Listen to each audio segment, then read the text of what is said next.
Yun mga boss, ano, yung aircon namin biglang tumirik eh. Butas yung dingding yan.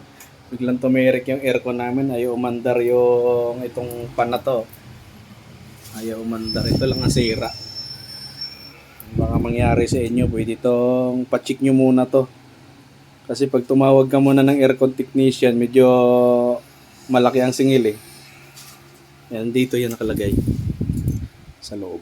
Tatanggalin mo na yung tornilyo dito at saka nandito sa gilid. May tornilyo dito para mabunot mo. Ayan, okay na. Saksak natin at malamang buo. May ikot na siya.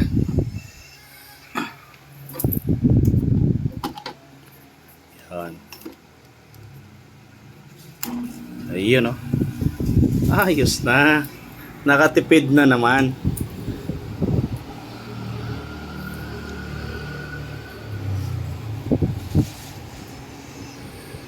Nakatipid na naman sa labor. Yan, umiikot na. Tumigil kasi yan eh. Ito palang kapasitor na to, tatluhan. Isang sa motor at saka isa sa compressor. Yan, tatlo.